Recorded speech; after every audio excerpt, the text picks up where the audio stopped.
Hi,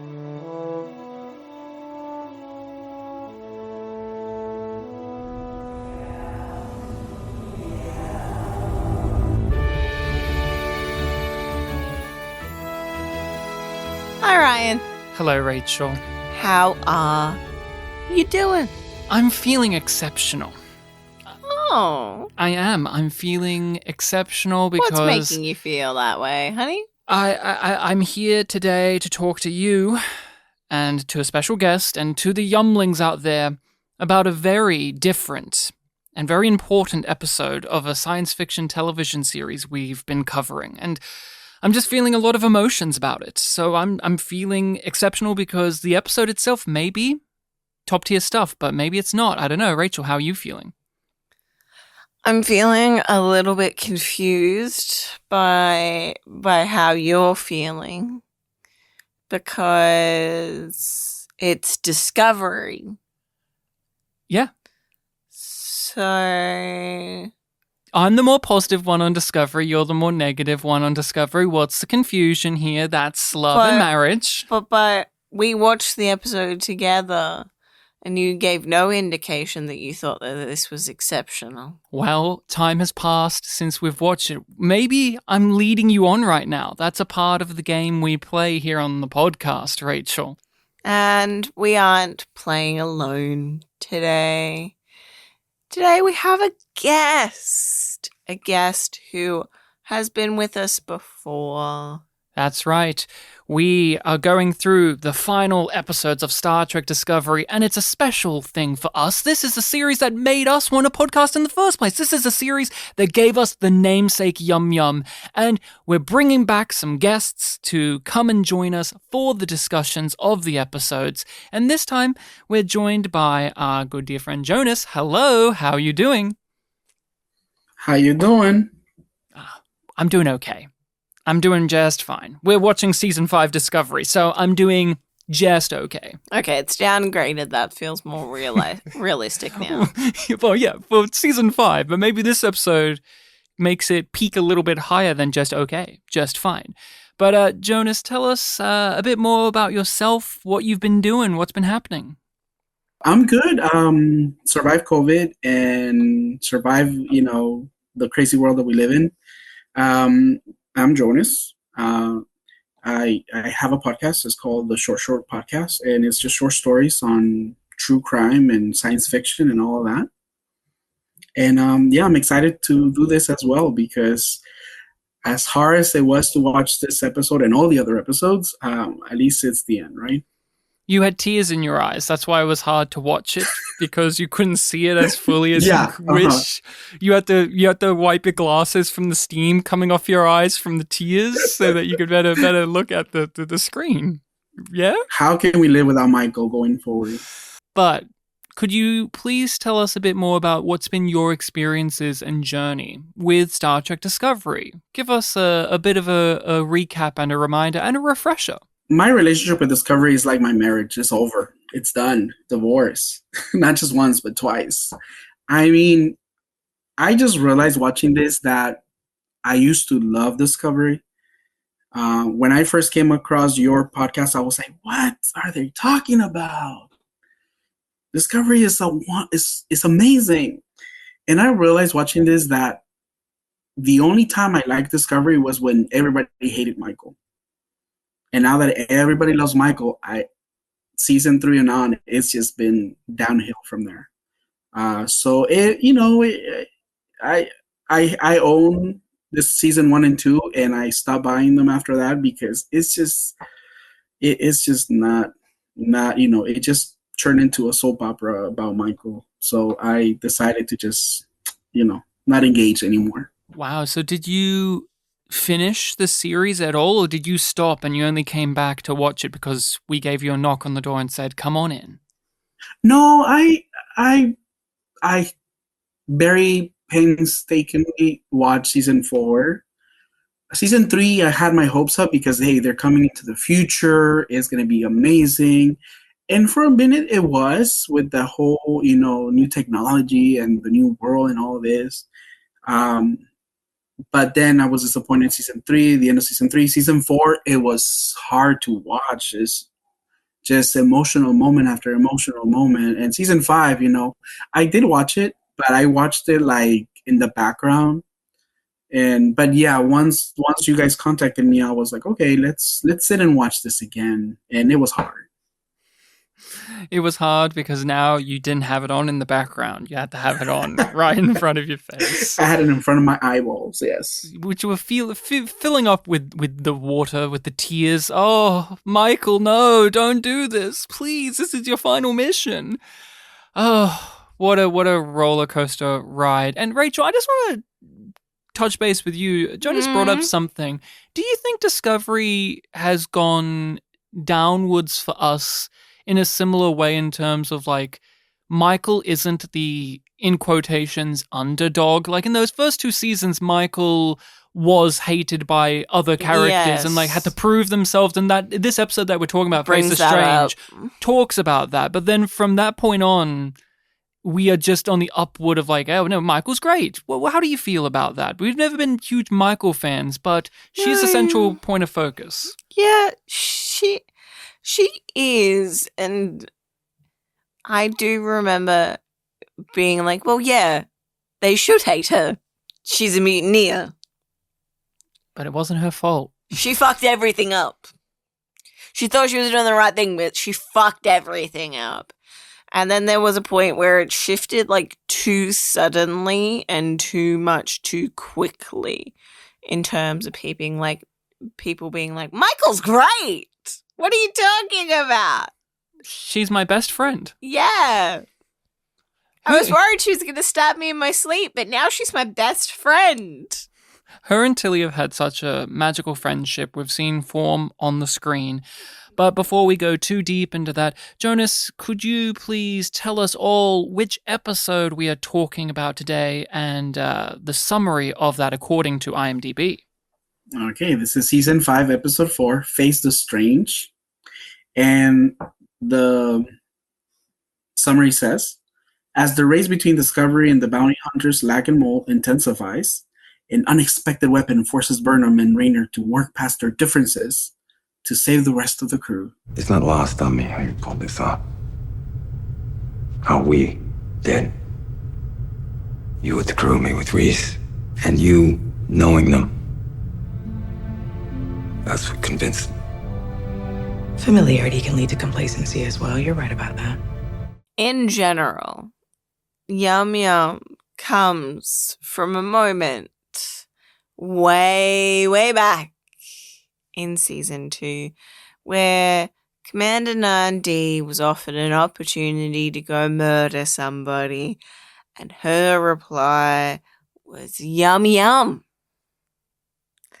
Because that's how you say, yeah, I'm going to go help you murder the antagonist of the last few episodes. Michelle Yeoh's in that scene. She's the one that asks the question. And little did we know she was going to win an Oscar as soon as she stopped doing Discovery. As soon as she stopped doing this series, she wins her fucking Academy Award. Now, I'm not saying her next project after Section 31 is going to be an Academy Award-winning project for her, but evidence-wise, we have the proof in the pudding here that could be.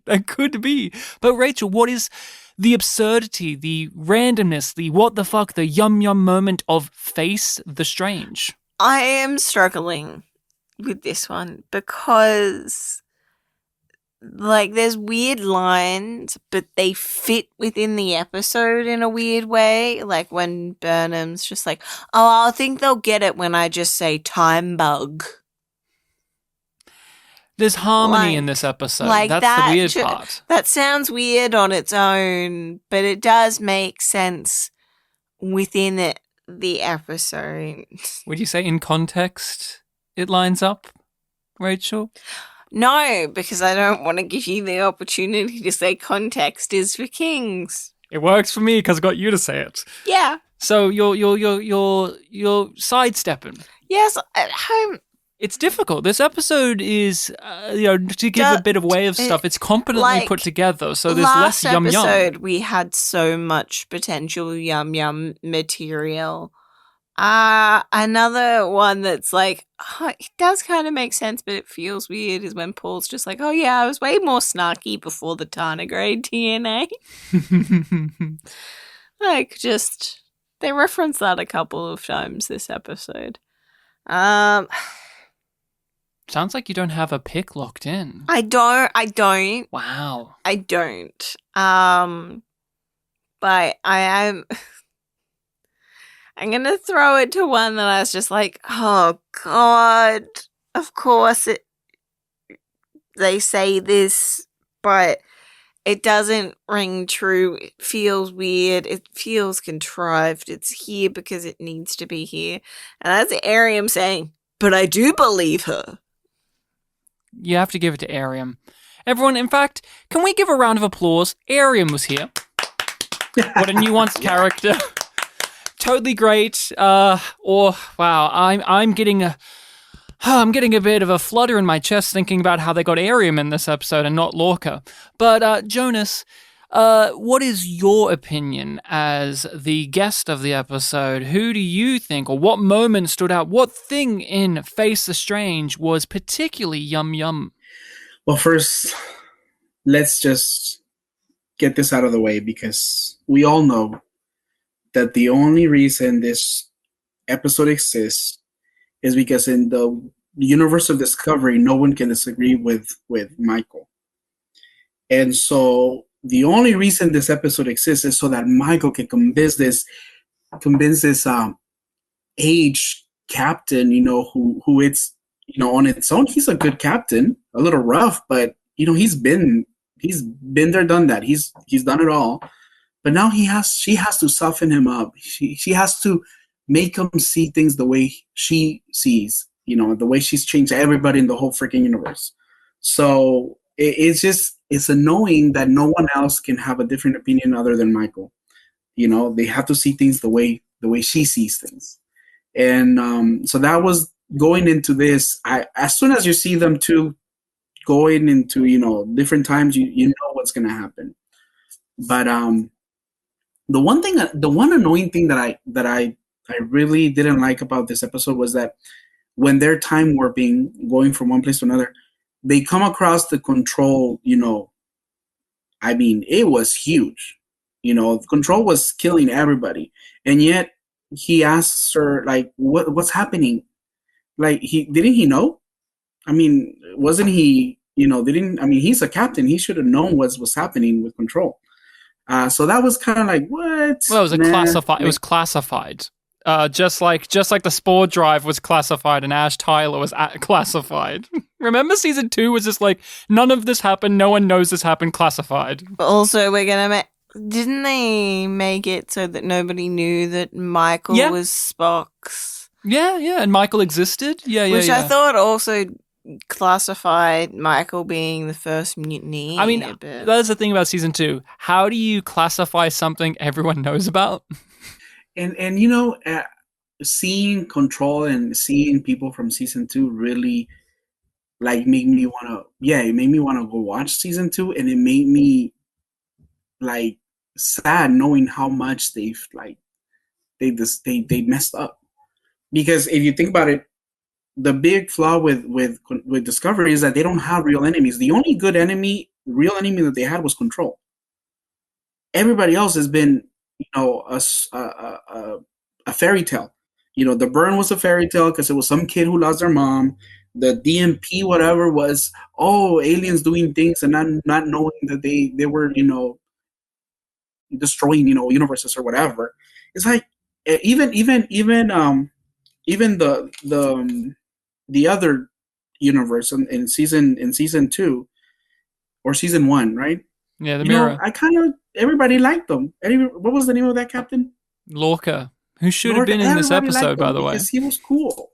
Yeah. And then when you find out that he did it because he was fighting some, tyrannical, empress or whatever, you side with him.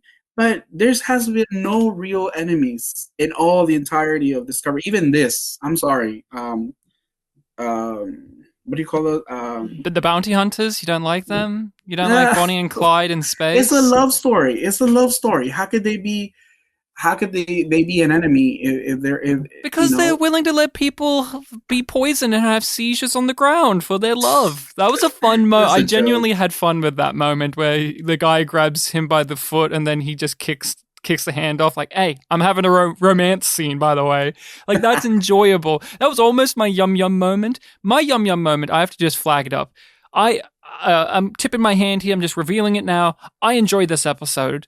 I think it's probably one of the best episodes of the season. But all of the praise that I'm going to give it during this, let it be known now, it's irrelevant and it gets flushed down the toilet and it's completely removed from the equation because of the final scene in which Michael is on the bridge and they all have a forced chuckle and laugh with one another on the bridge, and Michael does like the big shoulders up and down chuckle like it's an episode of the 60s sci-fi like shows of yesteryear, including Star Trek.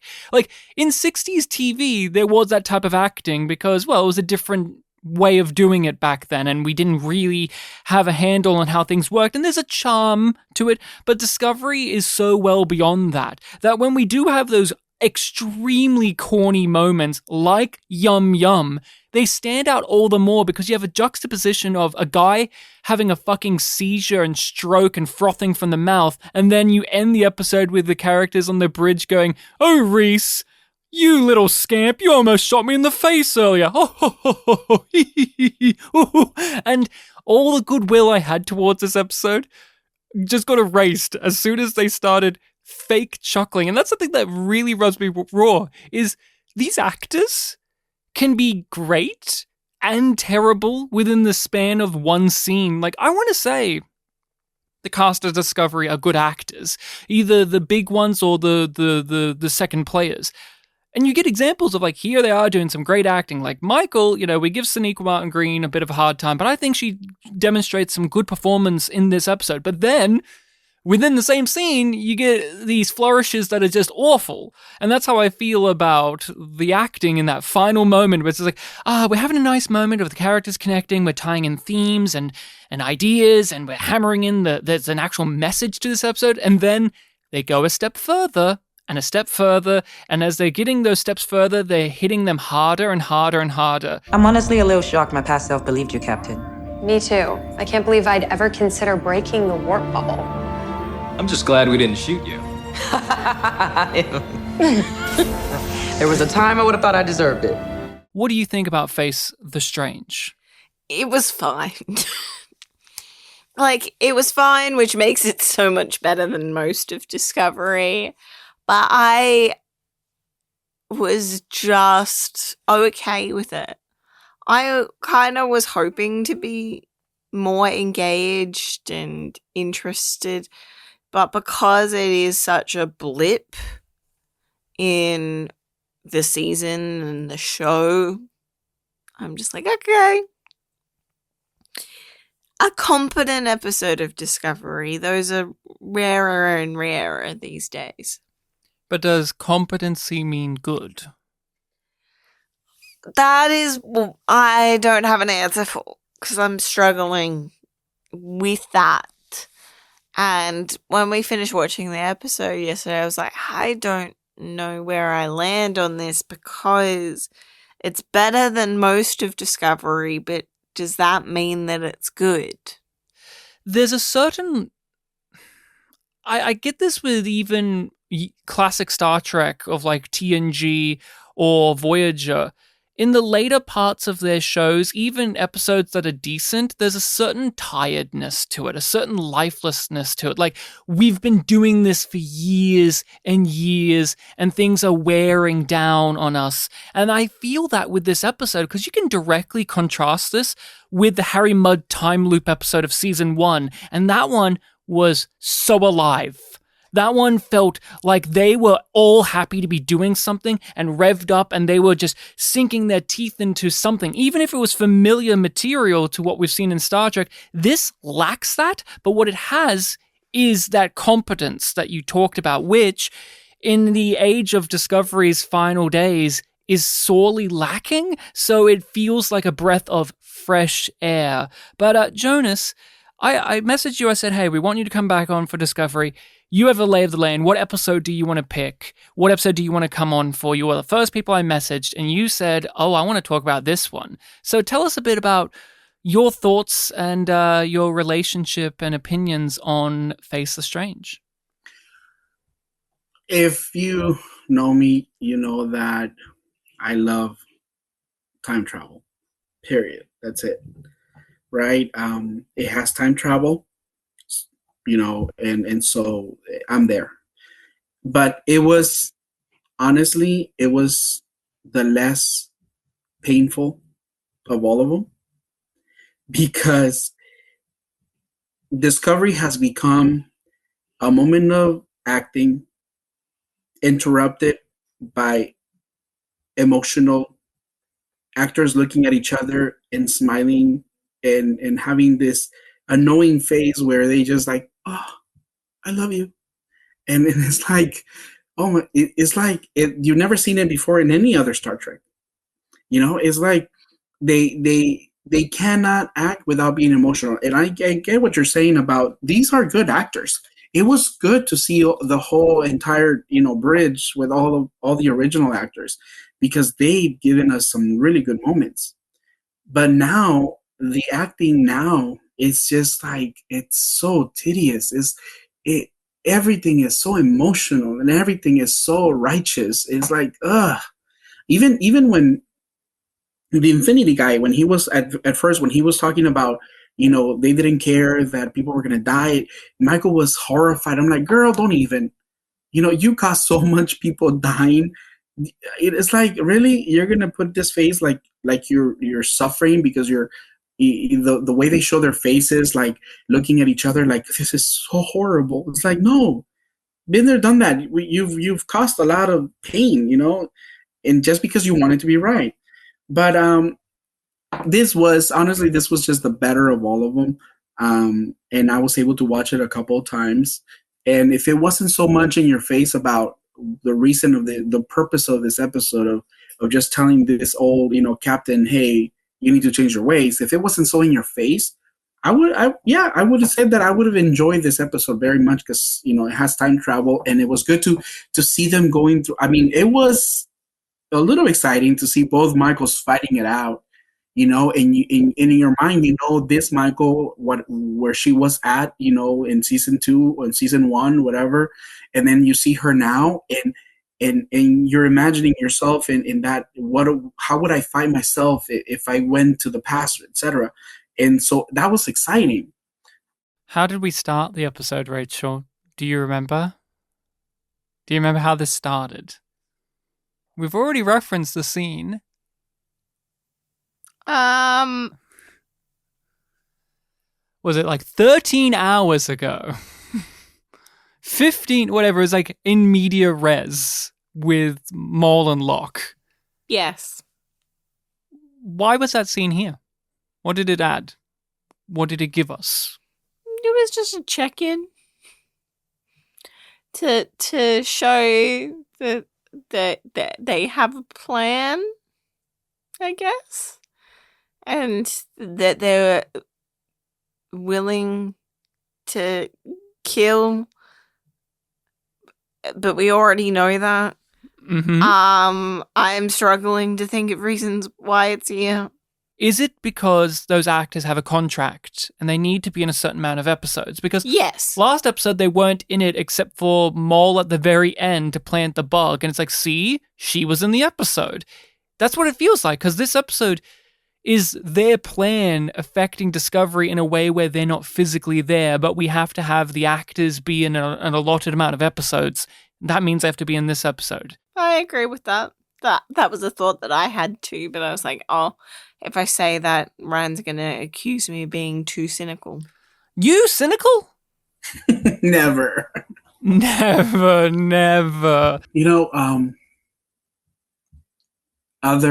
The Next Generation, Voyager, even Deep Space Nine, they had real bad people, real bad enemies, real bad monsters. Like, the Borg. I mean, the Borg are amazing. I love the Borg because they're just bad. They show these two characters and you're like, okay, they're going to be badass. They're going to be bad. They're going to put Discovery through some pain. Nope. Then you kind of get a glimpse of, oh, they're in love with each other, and oh, Romeo and Juliet, they don't accept, they come from a different families, or he's running away from, etc. It's like, really, like, Discovery cannot give us true enemies. If you take this whole episode away, it doesn't change anything. This particular episode stands out to me in its construction, from what we see on the screen to the thought process behind the script, of being a production made during COVID and lockdowns. Season 4 was one that was made during that as well, and I didn't feel it as strongly as I did in Season 5. I feel like Season 5, it's so empty and quiet, and there's so little movement in terms of like background and people, and these episodes are done in a way where it's like, here's an episode where we're going to only have 2 people in scenes ever, and if we have more than that, we have to have it meticulously planned out in a certain way. And I feel like that with these 2 villains, it's like, how about the villains be someone who impacts the plot, but they're never physically in the same space as any of our characters? And if they are, they're really far away because they're always running and gunning. And when I saw this introductory scene, that's what I thought of. I just immediately just went, oh, this is them coming up with a way of having these actors in the episode without having them engage with the main cast of actors. Here are these 2 to 3 people in a scene, in a weird, fake-looking environment. It does have that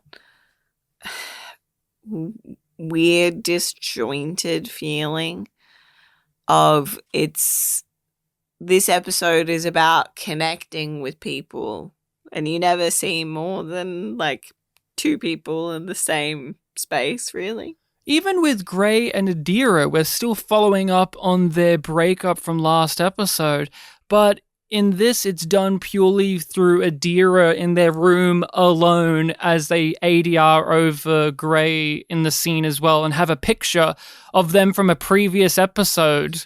You know what? I prefer that over seeing the hologram glitches. I just do. I do. You do? I do. You prefer that over when they just have an actor standing there and then they make him glitch so that you know that it's a hologram? Yeah, that's what I just said. Why do you prefer that? Isn't that cool? Every 2 to 3 seconds, the actor can have a glitch effect, so that way you know you're watching a sci-fi show? No. You don't prefer that? No, I don't. What? Do you at least prefer the fact that Gray and Adira are so mature that they've broken up, but they're still making plans of being in a long-distance relationship now that they've broken up? No, I do not like that. I don't get their relationship, and I never have because it's never been on the screen. But it is dumbfounding to me that now that they've broken up, they're really committing to the long-distance friendship? Long-distance friendship, they're making more of an effort into. Because now we actually see how they interact with one another and how they plan things together as a couple who are in a long distance than when they're actually in a long-distance relationship. To each other this whole season. Not until they broke up. And we didn't see them last season, like when Gray just left. Gray's like, I'm leaving, bye. And then we just got told, oh, Adira's feeling sad. But honest question, would you be doing what Adira and Gray are doing if you were in their shoes, do you think? Like, would you still be interacting like this?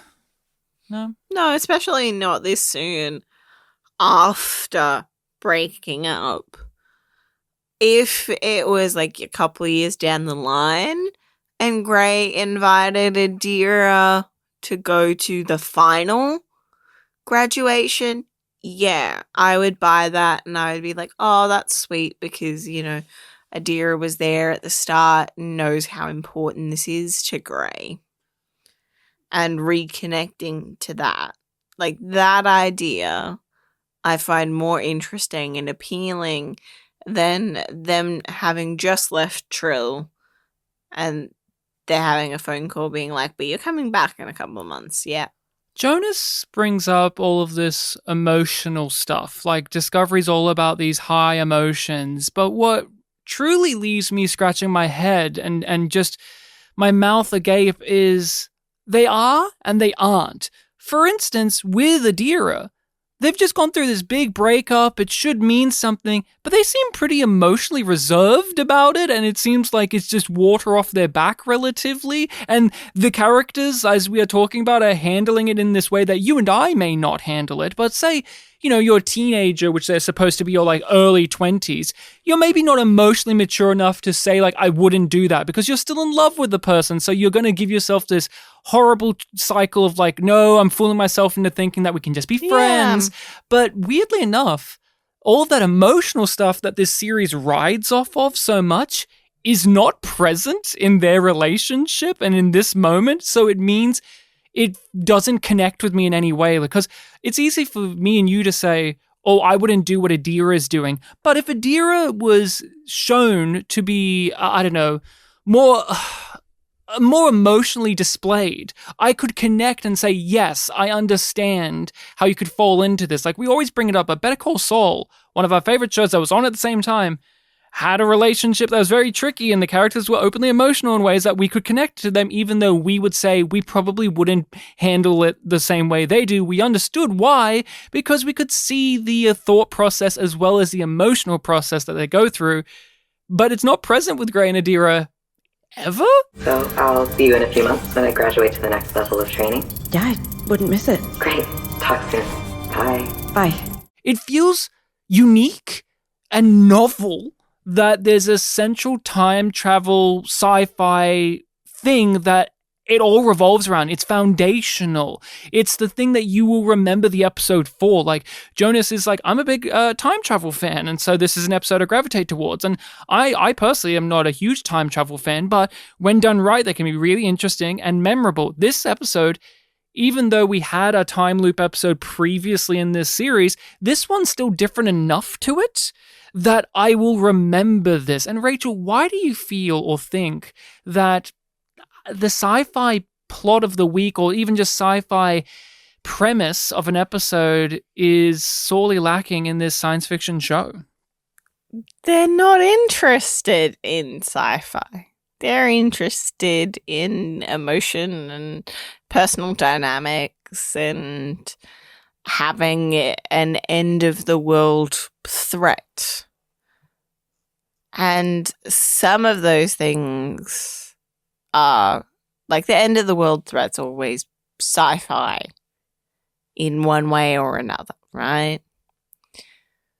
We have all of those aspects, but the week-to-week plots so very rarely have anything to do with the fact that it's set in the fucking future.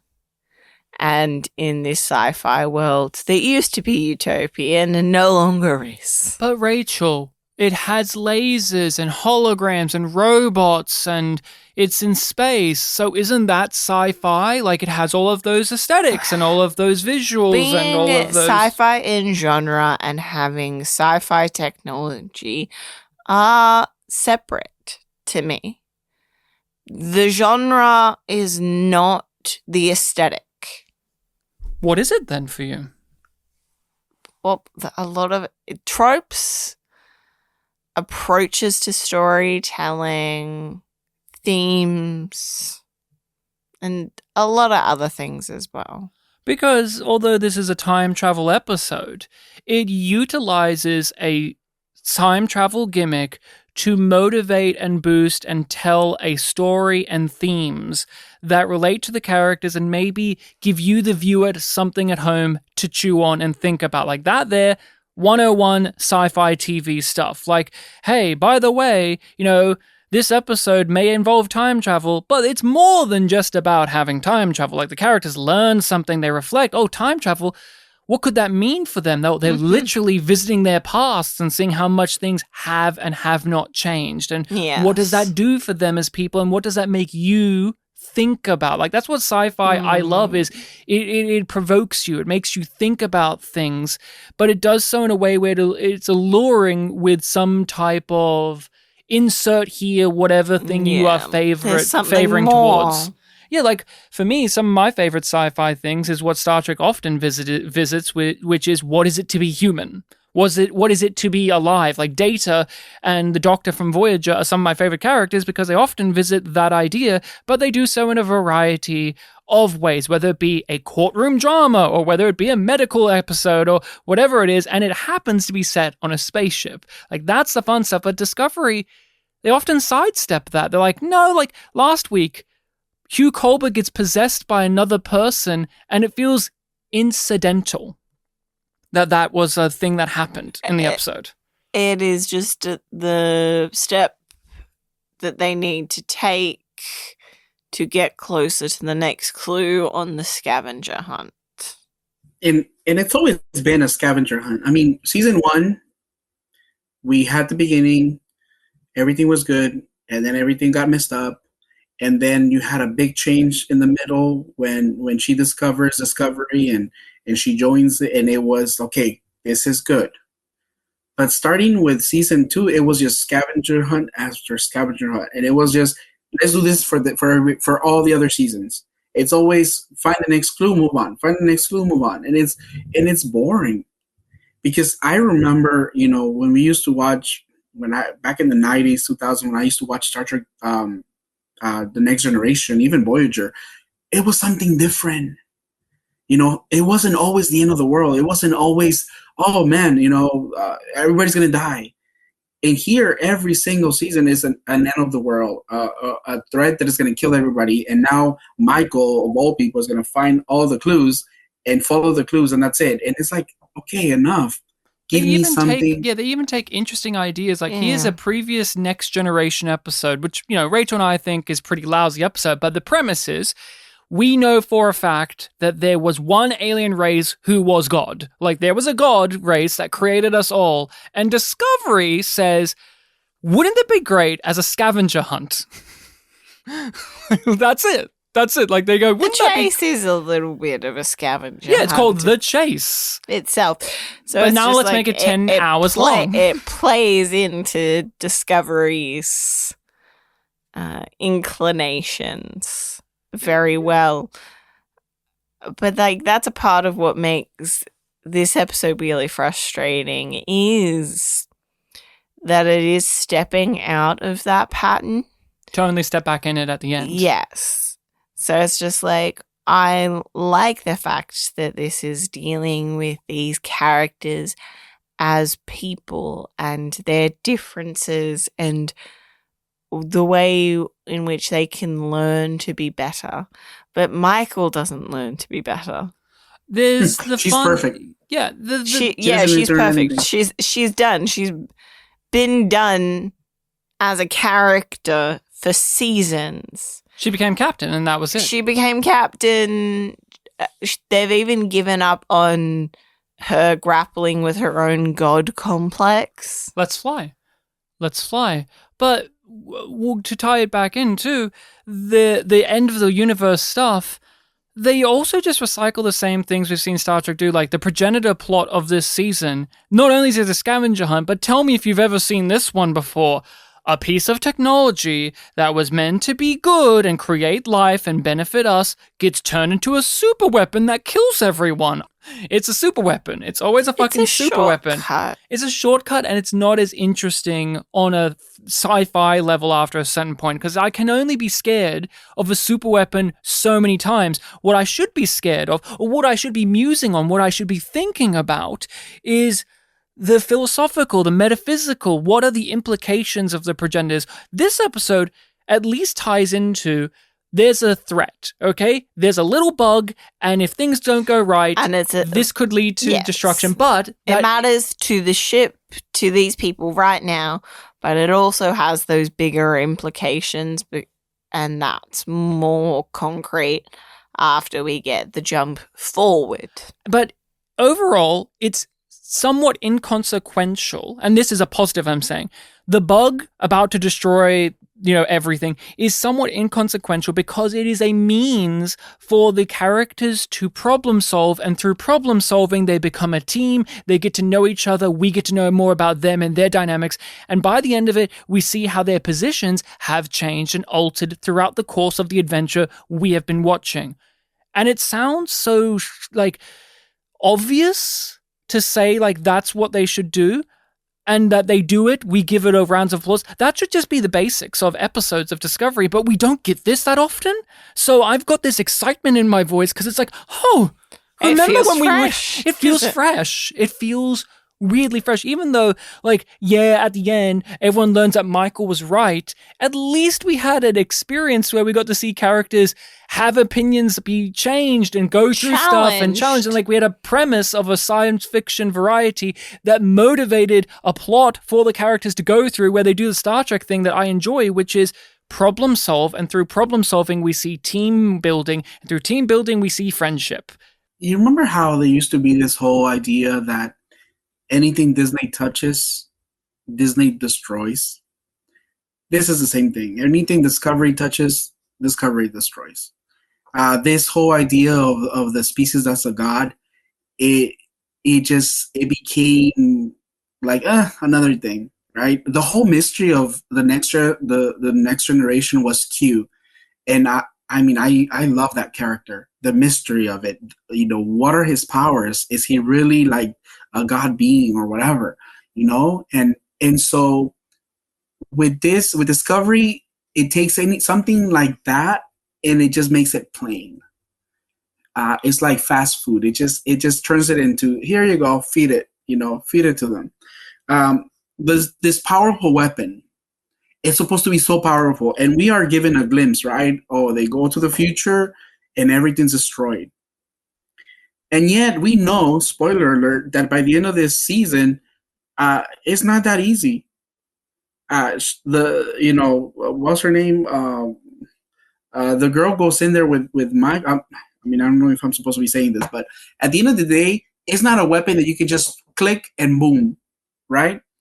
It's a weapon that it requires more commitment, more interaction. And so for them to give us a glimpse, oh, this is what's going to happen if we don't stop this.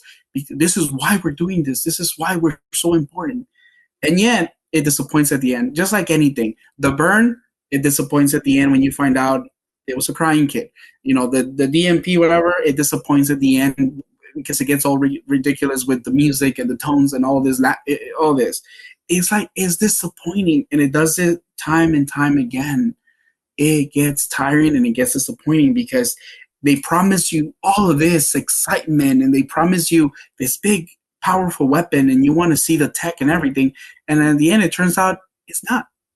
It's not that. Listen to me. I have seen the Federation collapse. We all die because I don't complete this mission, and I am running out of time. And what, you just expect us to believe all of this? There's this whole rigmarole of this episode of, and you see this in Star Trek from the past as well as today, of when they encounter a problem, here's like the checklist the characters go through of like, is it this? No. Is it this? No. Could we solve it like this? Yes, no, yes, no. And they're just having those discussions. And I like that. I liked having Raina not harshly dismiss that it's time travel, but reasonably say, could it just be a neural weapon? Could they be fucking with our minds? That could and Michael's like, no, I would know if somebody was messing with my mind, because definitely they wouldn't have a contingency for that. I think she said, it doesn't feel like it. It's like, if they're fucking with your brain. Oh, God damn it. If they're fucking with your brain, how would you know? Like, you would have a whole episode about that. They always gotta do the dumb shit. They've always got to do the dumb thing, don't they, in Discovery? Like, come on, man. If I was being neural fucked with, it's like, would you know? Would you feel like you are? Perhaps. Riker was in that play that one time, and he was getting fucked with in the brain. He kind of figured it out, but, And this whole episode could have been done when Stamets saw the spider going in there. He could have just crushed it and that's it. It would have been done, before it attached to the whatever temporal whatever thing. But it's little things like this that is like, can we do something? Can we step out of the mold and try something else? And they tried. I can say that they tried with this episode, but again, it had to be all catered to Michael because she's the mighty old god and she has to be right at the end. I think Jonas doesn't like Michael. I used to love her. Rachel, you said it.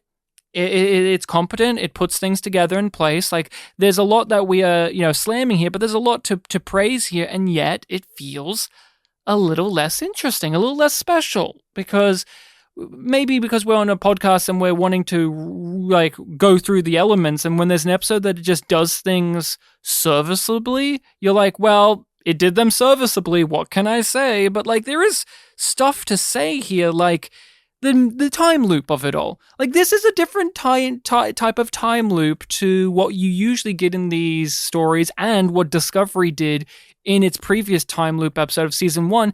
And brilliantly, since this episode is about tying into the past of the show itself, they even rope in the fact that Paul Stamets is out of phase when we have time travel stuff. So we can have him interacting with the plot as well as Michael and Raina. And I thought that was like great. I was so happy that they were actually drawing upon the strengths of their own show to help better their own plot that they've come up for in this episode. I mean, what do you think about the time loop aspect of this episode and how it is put forward and how they put it together? Because they keep coming back to the ready room. They figure out, like, okay, we got a countdown. We got this. Yes. I like the idea of the anchor point being in the ready room and the position that they were in right before it happened as well, with like the blocking of the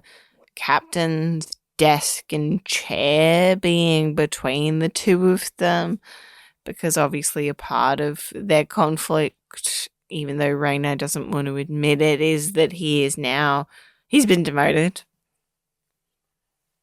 But in terms of like the time loop cycle, it's very straightforward and very clear, which I appreciate. I feel like they do figure out everything really quickly. It's just like Michael's just too amazing to not immediately figure it out. And it's only because the computers are not working or people are dead in the time loop that they've started in that stops her from being able to solve everything like immediately. I do appreciate that there is some subtle storytelling and character building in the episode, down to visuals. Show don't tell is utilized in this episode. The desk separating Burnham and Raina constantly throughout the episode, and we start out and we end with their whole thing being about whose method of leadership is the better one, and how they cannot seem to hook up and agree on this, being visualized with them constantly coming back to the ready room, to the captain's desk, and how that is between them is nice. It's good. They're not beating you over the head with it. It is there, and if you want to read into it the way we are, then that's rewarding. And if you don't, then you don't have to worry about it, because it's just a nice gimmick of the episode to have them come back to a specific point. What's also nice, physically speaking, it's just nice to have something that is able to be interpreted. Yeah, it is. And I also liked how they relied on Paul in this episode. He gets nothing to do in season 5 at all. So it's nice that the time travel shenanigans matter for him because they've mattered in the past. And I've had problems with Paul throughout the series, but this episode did remind me, like, he can be a good character when actually given the opportunity, and he's given the opportunity here. Like him and Jet Reno just bouncing back and forth off of one another, and her even joking like, "You're in a time loop, aren't you?" I had a bit of a grin on my face because I'm like, character interactions. I like that. This show doesn't have enough of these, it feels at times. It disappoints me though that flow like that. That they didn't do the like I kind of wanted them to do, instead of being like, now, of like, oh, well, you wouldn't be able to tell me anyway, so I guess I'll just go on my day. Like, I would have liked that version of that scene better. But Tig Notaro had to leave. They were running out of green screen budget to implement them. I wish they would have given us more Rainer. I mean, he looks like a cool guy. give me more background, give me more story, give me more time with him without someone telling him you're wrong, without Michael contradicting him, because I feel like the only scenes that we have is where Michael's trying to up him or where he's trying to, he's an aged captain. He has nothing to prove to Michael. But because this is Michael and because this is Discovery, he has to. And they didn't do the same thing with Pike. Captain Pike, when he came in, I love the guy. As soon as he came in, I love his freshness. I love how he messed around with everybody, with Tilly and everybody. And they didn't try to put Michael above him. He was not convinced that Michael was the goddess of the show, She fell into a Spock like role when he was around. Like, he would defer to her, ask her a professional opinion and weigh it, and then do what he thought was best. And he did and he showed his character throughout the whole season, and it was amazing. It's like, why can't we have the same with Rainier? Why can't we do that with him? Because we don't have time. This is Michael's show. We don't have time, Jonas. We've got to do a kung fu action scene. Or, Rachel, your favorite thing, make sure people know about the short treks. Do you remember them? The short treks. I do. Rachel, do you remember? I don't think anybody else does. There was this thing called short treks where we had little mini stories. I knew about them because they're canon and they matter to the events of even the final season. Sure, we only did short treks when season 2 was on. Yeah, but just they that still one matter. time. But they still matter. Because we have a whole scene here where we go to the future where everything's fucked up, and Zora, the ship's computer, is playing like a old-timey Hollywoody song. Que sera. Oh, it was Que sera, yes. Which is a reference to the short trek, Calypso, which is then the thing that ties the series finale of Discovery together. Short treks. I mean, We've even covered the short treks on this podcast before, but Rachel, I think it's time to go over it again. What are the short treks, and why are they doing this with the short treks? The short treks were mini-sodes that they put out way back around season 2. I can't remember if it was between season 2 and... Before season 2. Before season 2, so because between they 1 tied and into 2. episodes of season 2 along the way, which was shocking. Why did they do that? Why do they do any of it, Ryan? We ask it so much, and yet we don't have any answers. It's cheaper. Yeah, but it's an additional cost to produce these mini episodes. They kept the cost down as much as possible, reusing sets and doing things, but they still had to pay people to show up. They drop things all of the time, so the idea of them just going, okay, well, nobody watched these short treks, nobody really knows about Calypso, so it doesn't matter if we don't adhere to the things that we set up in it. Maybe the shorts should have just been incidental, separate material that you can enjoy as a short. They don't have to be pivotal to the main show, because heck, there's many people who may not have watched the short treks, and countries like in Australia that didn't really get access to the short treks. So maybe it would be a bit silly in the final season of our show to now anchor it in a short trek that a lot of people don't know about or care about. Okay, if you haven't seen Calypso, it's not like this doesn't make sense. It just doesn't have the poignancy that it might have if you did watch it. Just like setting up how David Cronenberg is a character from Star Trek Enterprise called Daniels, and but here's the thing, this season does set up stuff that they then pay off later. This reference to Calypso, you could initially watch it and say what you just said of oh, if I haven't seen Calypso, I can still enjoy the scene as Zora's losing her mind after all of her friends are dead, so on. But then the final scene of the series is knocking at the door being no, that scene where we reference Calypso, that matters because we're actually going to be ending on it all being about that Calypso short trek. And my brain melts, and it's all of this talk about temporal Cold War, which is a reference to Star Trek Enterprise, that will matter because we're going to reveal that David Cronenberg's character is Time Agent Daniels from Star Trek Enterprise. And my brain melts out of my ears because I just go, is this how you tell stories? Is this how this works?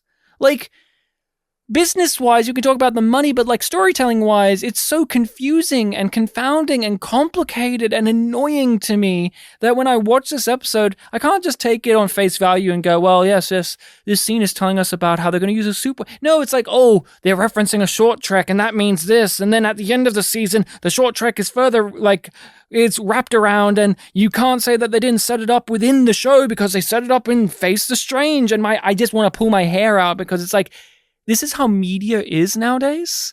You can't watch Doctor Strange in the multiverse without having watched WandaVision, and I just want to shoot myself in the head because it's like, I don't want this level of complication to my stories, and even if I do, I want it to be better executed. Short Treks continues with Calypso on November 8th on CBS All Access. I don't have a sense of place inside of the ship of Discovery. And Rachel, it's been 5 seasons. We've been podcasting. This is our rewatch.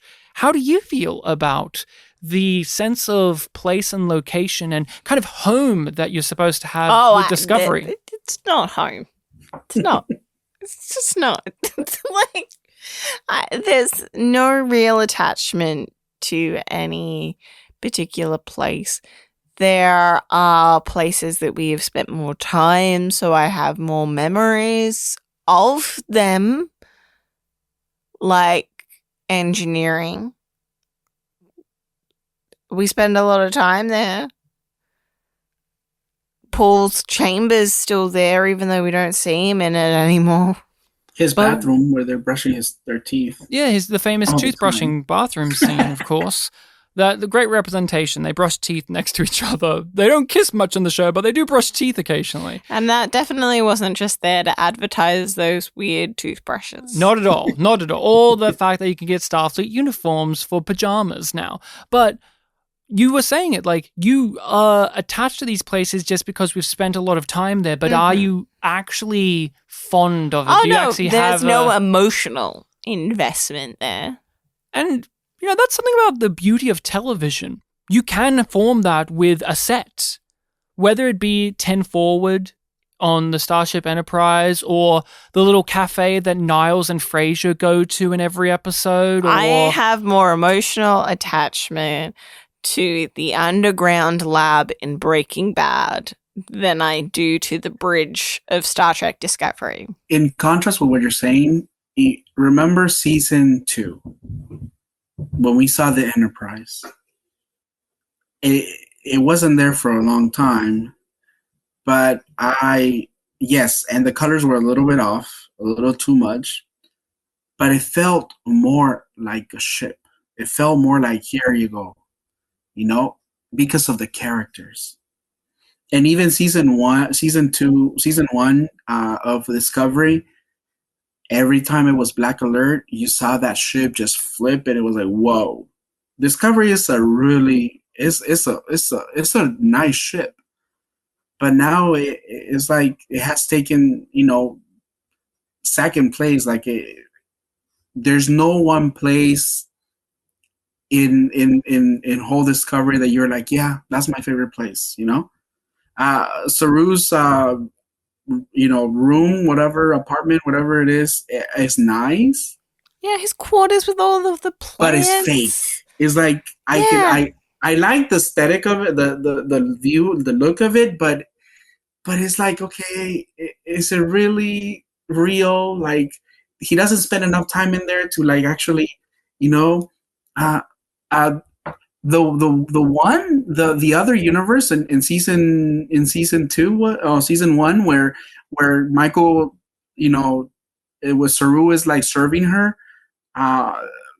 That was nice because she spent a lot of time in that bathtub getting bathed by Saru, and it was like, okay, that's or the throne, where they went and fought the the evil Empress, whatever. Yeah, and Lorca died there, and then they threw his corpse into like the sun below. It's like memorable places have been in Discovery. Like that's the thing. It's not that they haven't had them before, it's that they haven't maintained them. We like Saru's room, and it does show us who he is, and it does go back to what we've known of his character, but we don't have much time in there because why would you? We only have rooms for exposition. Why would you have exposition or an action scene in Saru's bedroom? Only in an episode where Saru is the focus, which we don't have often. And if he is, it's about him being the captain or him being a diplomat. Why would he be in his bedroom? And it's like, that's fair, but there's something about like making things feel more cozy in these shows. Like one of my favorite things about Deep Space Nine, and they even end on this, is randomly during the production of Deep Space Nine, they decided Jake and Nog like to hang over the Arboretum. Like they like hang by that like bar, those bars there. Or there's the window, like that one window of Deep Space Nine where everyone has like their personal philosophical conversations. And that's where we end Deep Space Nine. Like here's Kira and here's Jake at the window, and we pan out. And it's like someone said along the way, wouldn't it be nice if we just kept having them talk to each other, not just about exposition, about other things at this one location? And it got so much that it snowballed to being one of the most poignant things of the show. And all it is a fucking window. We don't have the window in Discovery. They try in this episode with the captain's ready room, and I can just applaud it on an academic level, on a writing level. Yeah. The ship's ready room has gone through a lot of changes. I know one place that we all loved. Lorca's secret little room where he had all those weapons and that funky-looking animal. In that, like, one episode? Yeah. where the security chief lady died horribly and then we just moved on? Yeah, that's pretty great. Like, two, because he shows it to Tyler and then... No, he shows it to Michael. Him? No, his torture room. It's like at the end of like the first episode with Lorca, it's like, oh, he has an evil torture room. And then it's like when they capture the tardigrade. I guess it's in a few episodes, but it just feels like what Jonas is bringing up is, remember that there was a torture room on Discovery? Like that one time. That one time where there was that brief moment where they had a little torture room on Discovery, a little museum of horror. What about the med bay? Is that ever a location? I mean, one of our characters... Is there? But I think that's... I mentioned the med bay, and I'm hearing the Hudar go off, Rachel.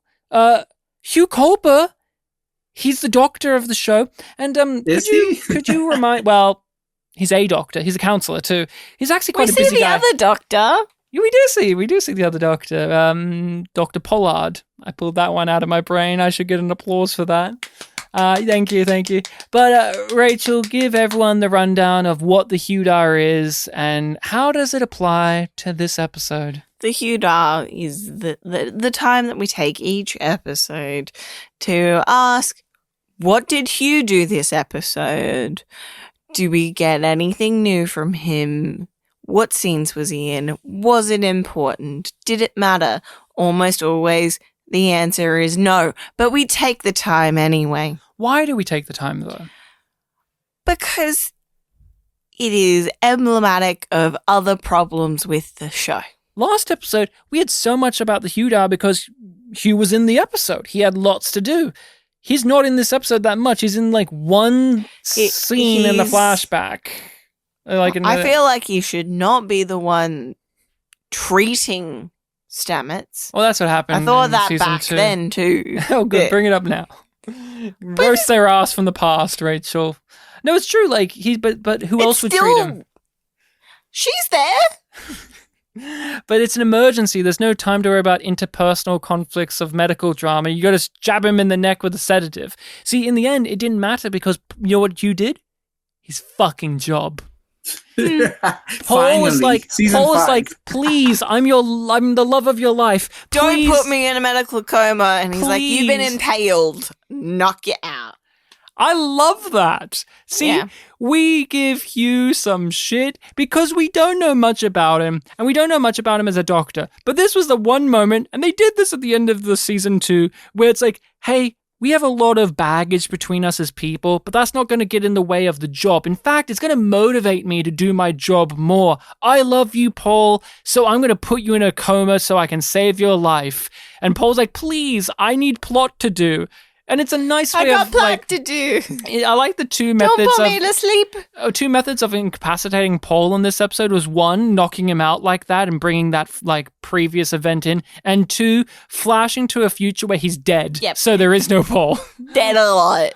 Dead already. But like Hugh had one scene physically, and then the other scene, they reference him at the end of having cured Raina of having a really old hand. Yep. Dealing with that CG, because it's not a prosthetic. It's a little effect that they put on his hand. Yep. Dealing with that one going to be too much. But Jonas, I know that this is the segment you were really thrilled to come back for on the podcast, was getting to talk about Dr. Hugh Culber. So tell us about your thoughts on Hugh Culber and how much he mattered in this episode for you. Hugh is one of those characters that it's, like you said, rightly so. He is everything that's wrong with this show. You have a clone doctor who got cloned with a new body and somehow remembers how to be a doctor. And then when he has no inclination to be Paul's partner, they make him be Paul's partner, because if we remember back then, he was going through a lot of stuff in his mind.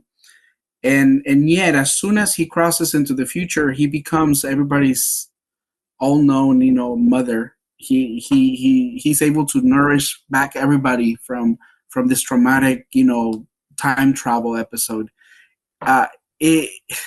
Again, consistency. You cannot present someone so broken and then the next episode so put together, but especially that's what not it if is. you're touting that you are not like Star Trek of yesteryear. We're having ongoing stories, season-long arcs, including how the characters, progress.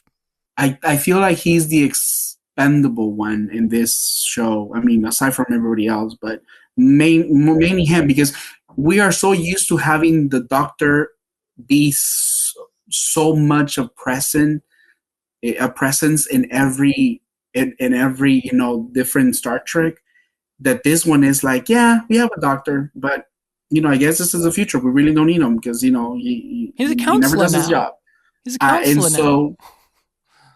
And so it doesn't really go with what we're used to. But hey, at least he was there, and at least they showed him being a doctor finally after all this time. But fun fact about that actor, he actually went to one of my schools here of one of the districts that I work at. So I actually get to see him every day because they have a big picture of him, of the actor in our conference room. And every time I go in there, I remember how bad this thing is. You see him and the Hugh-Dar sound effect plays, and you're like, seriously. There he is, Wilson Cruz. Like, and that's the thing, we talked about it a bit last time, so I won't hammer too heavily on it. He's a good actor. He's possibly one of the greatest actors on the show. He has a huge career, like, in terms of, like, getting him was, a steal. Like, of course you would get Wilson Cruz, and then they don't use him in the show. Luckily, there are, hundreds and hundreds of episodes I'm not in of other series from the franchise. So there you go. Is this the best episode of the season, and why? God damn it. I knew that this question was coming for me, and I still don't have a confident answer. Is it because you don't have a reason to say no? Yes. Because she doesn't Why care. is that the hesitation, though? Like, shouldn't it be good? Hey, we get a we get a competent episode, but it's just like I'm having a little bit of sort of, I guess, some form of cognitive dissonance, because I feel like if I say that if it's the best episode, then that means that I think that it's good. And I don't know if I think that it's good, so I don't want to say that it's the best because that's something positive, and I don't know if it is positive. Are you just too much of a hater? I am. I know this. I accept this. I hate Star Trek Discovery, and I have for a really long time, and it clouds my judgment. But yes, this is probably the best episode. But is it a good episode? Like, after all of this discussion, you were umming and ahhing at the start. Have you moved the needle? Like, is this good on its own? I still think that it's fine. It's not good. It doesn't tip over into being good because it is dragged down and weighed down too much by what has come before it.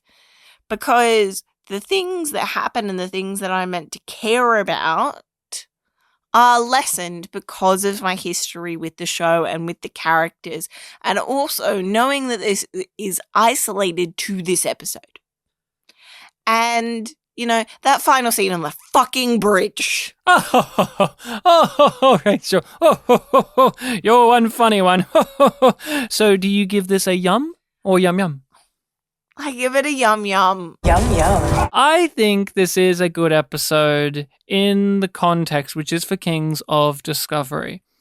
But, you know, there's a hollowness to it. There's an emptiness to it. It just feels so by the numbers, but it's adding those numbers up correctly, which feels like it should be commended. But isn't that the bare minimum?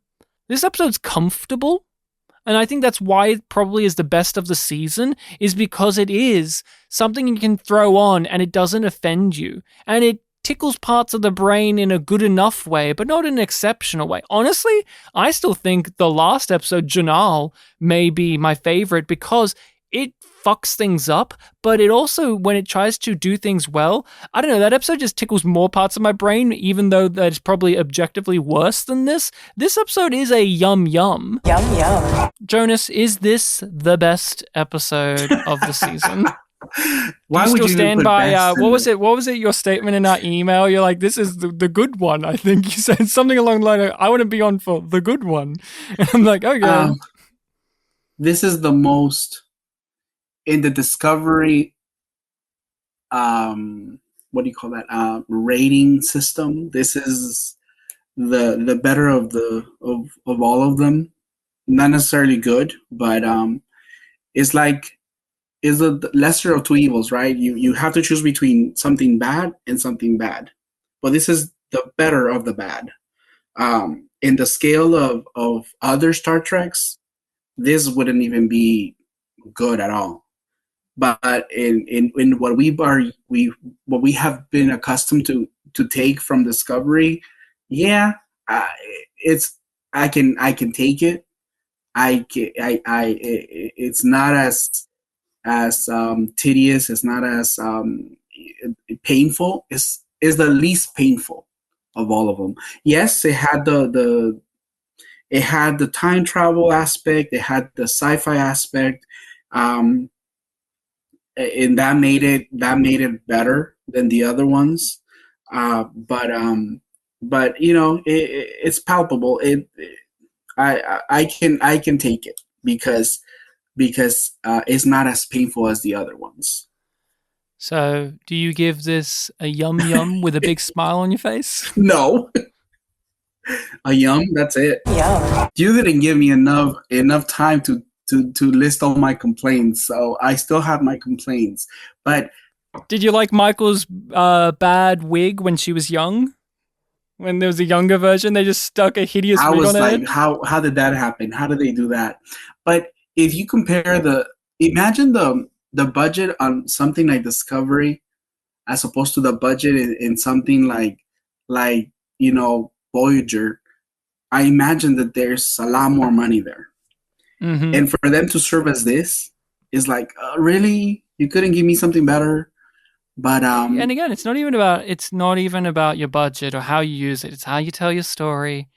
Because I can watch a show that has a lower budget, is janky around the edges, even has questionable acting and direction. But if it has a heart, if the story has a heart and it beats, I keep coming back to this season of I feel like it has a heart, but it's so weak. Like it's struggling to get a beat. It's on life support. It is on life support. That's this series. And we have the next episode, Rachel. Are you wanting to know what happens in it and what it's called? Do you remember? Do you remember what the next episode is? No, I don't remember. And you're going to tell me whether I want to hear it or not. So go for it. But Rachel, this is like chapters of a book. You know, one flows after the next. And you should be able to follow the logical progression of the next episode being Season 5, Episode 5, Mirrors. And this episode goes as such, according to IMDb. Captain Burnham and Book journey into extra-dimensional space in search of the next clue to the location of the progenitor's power, while Rayner navigates his first mission in command of the USS Discovery, and Culber opens up to Tilly. Isn't that wonderful? Rachel, big smile on your face. Do you remember this episode? No. Rachel, how do you know they find a mirror universe Enterprise in a pocket dimension? Do you remember that? Vaguely. Do you remember that? Oh, before we wrap this out, we give a lot of shit to Michael, you know, feeling too powerful, too godlike. But the real god of this episode is Cleveland Booker, because he takes his shirt off. Yeah, we didn't talk about that, did we? He takes his shirt off and he's like a chiseled Adonis, and so much so that Michael can't even follow through on the plot that she's maintaining because she gets so horny. Gets so distracted by her ex-boyfriend from her perspective. She gets so horny that she almost destroys the plan. She struggles to break that kiss, and I'm like, yeah.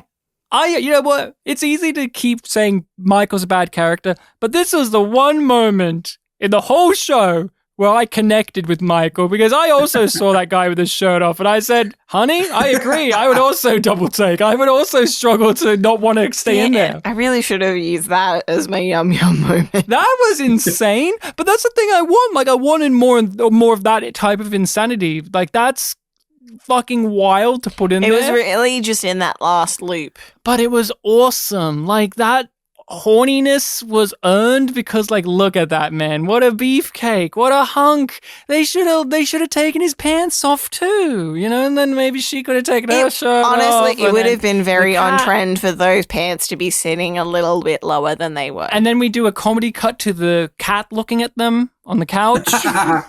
You know, it's something, lean into this a lot more. Oh boy. But that there is Face the Strange, and that there is our coverage of it. Thank you for joining us, Jonas. You're welcome. Thank you for having me. Are you going to mourn the loss of not only Star Trek Discovery, but of Yum Yum Trek? You're going to miss us going week by week through episodes of Star Trek Discovery and learning what pain truly is? Yeah, sometimes you just have to put things to rest, and I'm sure you guys have a lot more exciting episodes to do of other. We have to do the Star Trek Section 31 film. Don't worry, everyone. Stay tuned. That will come after our talk of this season. We have so much stuff cooking. Jonas is right, but Jonas, you said you have your podcast. Where can that be found at? Is that just everywhere? Yeah, the Short podcast. You can find it at Apple, Spotify, everywhere you find it. Again, it's a short podcast, a small podcast about short stories, very short stories, all kinds of different stories, sci-fi, true crime, real life, etc. But you can find me anywhere you look. That's right. And you have a good back catalogue of stuff. It's been a little while since you've updated your podcast, but who knows, maybe you'll come back again with some new short stories. Maybe one about how you got stuck in a time loop and there was a bug and you saw a shirtless, buff British guy and you just couldn't help but be compelled to stay in the loop forever. Oh no, I'm stuck in the buff universe. No, help me. But we can be found everywhere online, Yum Yum Pod or Yum Yum Podcast. We have many exciting things happening over on our Patreon. Isn't that right, Rachel? Yes, we do. We have exclusive reaction videos where we watch the episodes of Star Trek Discovery. You get access to these episodes of us discussing the episodes early as well. And we are currently making our way through a bunch of Dune content. That's true. We have been going through the Sci-Fi Channel TV miniseries of Dune. We've been covering the film adaptations of Dune, and we'll even get to do the documentary about Jodorowsky's Dune that never got to be. So if you're all into the power of the spice, come on over and hear what we're saying on our Patreon. You get access to that and so much other content. Oh, Rachel, we have so much stuff there that I think it's more than what we have on our main feed. I think I think we've gotten to that point. The scales have tipped. The scales have tipped. But thank you all so much for listening. If you've enjoyed this, make sure to share it with all of your friends. It means the world to us as well if you rate and review the podcast. Give it a yum yum. Just type in yum yum, and then we'll know you listened. Then we know you liked the pod. Jonas, now to end this episode, you've got the burden. Who should have said yum yum in this episode of Star Trek Discovery? I think it had to be Rachel when she saw both naked. Yum yum. I like the selection of it's Rachel watching the episode at home.